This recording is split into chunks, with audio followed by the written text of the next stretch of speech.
Cuando uno piensa en hombres lobo, ¿qué es lo primero que se le viene a la cabeza? Pues lo típico, ¿no? Maldiciones, la luna llena. Pero bueno, los Lycans de la saga Underworld, eso es otra historia completamente distinta. Rompen con absolutamente todos los esquemas. No son las criaturas de la noche de un cuento de hadas, para nada. Son el resultado de la ciencia, de la genética y sobre todo de una historia de rebelión. Entonces, ¿qué es lo que los distingue tanto de la mitología de toda la vida?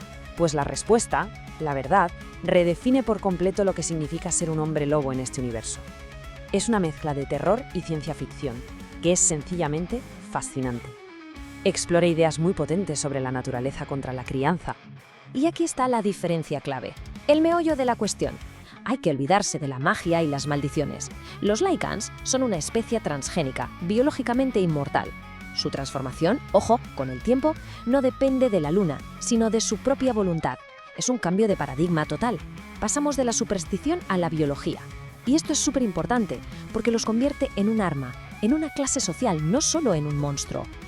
Vale, para desentrañar bien todo el misterio de los Lycans, vamos a estructurar este análisis en 5 puntos clave. Primero, veremos qué son exactamente. Luego, exploraremos ese conflicto que los forjó, sus poderes, que son increíbles, su gran talón de Aquiles y, por último, cómo ha ido evolucionando la especie a lo largo de los siglos. Venga, pues empecemos por lo más básico. ¿Qué define exactamente a un Lycan? Insisto, no es una criatura de leyenda, es más bien el producto de un virus. Su origen no tiene nada de mágico, es puramente científico, y eso de verdad lo cambia absolutamente todo. Lo más crucial que hay que entender es que un Lycan no es un monstruo sin cerebro, para nada. Es un humano infectado con un virus que, básicamente, le reescribe la genética. Descienden del primer hombre lobo, William Corvinus, sí, pero a diferencia de él, ellos pueden razonar, pueden recordar quiénes son y, lo más importante de todo, pueden volver a ser humanos. Aquí podemos ver sus características más fascinantes. Son de sangre caliente, son carnívoros hasta el punto de llegar al canibalismo, pero lo que de verdad los hace tan peligrosos y complejos es que conservan su intelecto. No es una bestia salvaje sin más, no. Es un depredador inteligente, lo que convierte su lucha no en un simple conflicto por sobrevivir, sino en una auténtica guerra civil con estrategia y con consciencia. Pero claro, su historia no es solo biología, es también una historia de opresión y de rebelión. Su existencia está marcada por un conflicto de siglos con sus creadores y amos, los vampiros. Una guerra que, al final, define a las dos especies. La cronología es básicamente una historia de sangre y fuego. Nacieron como esclavos en el siglo XIII, una especie de clase obrera creada genéticamente para servir.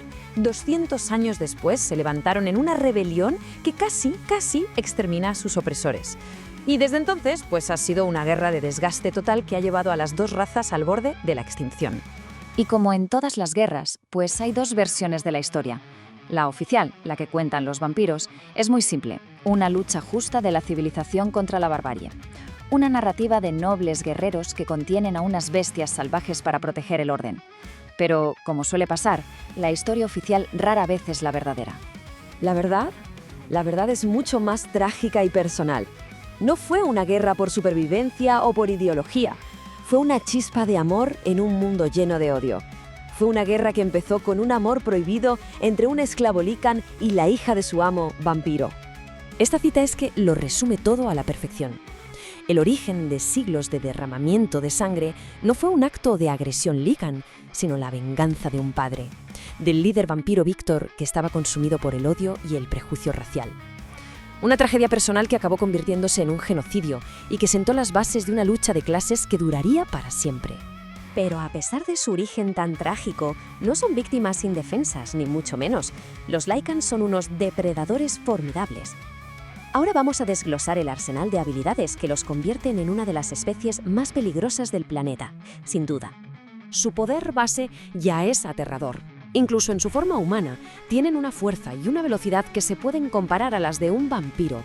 Pueden saltar alturas increíbles, sus sentidos son superiores a los de cualquier lobo y su capacidad de curación es de verdad asombrosa. Y además, como los vampiros, se van haciendo más y más fuertes con el paso de los siglos.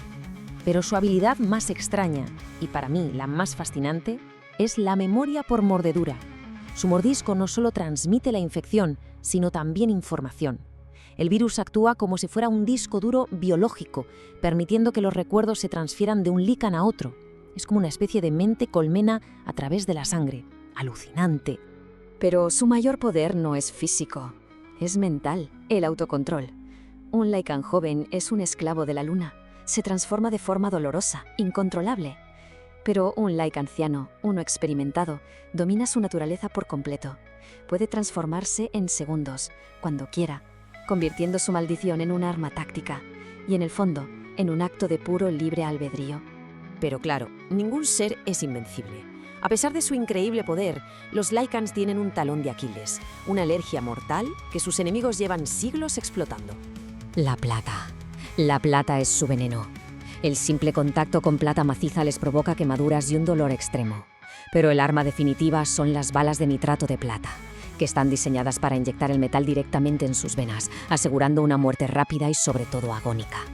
Sin embargo, no es una vulnerabilidad absoluta. La resistencia es un factor clave aquí. Lycans, como Lucian, el primero de su especie, han demostrado ser capaces de sobrevivir a heridas de plata e incluso de expulsar las balas de su cuerpo a base de pura fuerza de voluntad y poder regenerativo. Y esto nos lleva a la evolución de la especie, porque los Lycans no son una especie estática, para nada. Han evolucionado y han dado lugar a diferentes generaciones, cada una con sus propias particularidades. Las 3 generaciones se diferencian claramente. La primera es un caso único, Lucian, el líder rebelde. Nació humano de una madre infectada y tenía un poder muy superior. La segunda son los Lycans modernos, como su fiel lugarteniente Reis, que son humanos convertidos y forman el grueso de su ejército. Y la tercera es una nueva evolución, un híbrido como Michael Corvin, que se crea al combinar sangre Lycan con la cepa Corvinus original. El resultado, seres más grandes, más fuertes y casi inmunes a la plata. Al final la pregunta es inevitable. Nacieron en la esclavitud, se rebelaron por amor y han luchado durante siglos por su simple supervivencia. ¿Son simplemente monstruos salvajes, como dicen sus enemigos? ¿O son en realidad los héroes trágicos de su propia historia? Una especie que solo lucha por la libertad que nunca se les concedió. La respuesta, como ellos, es muy compleja.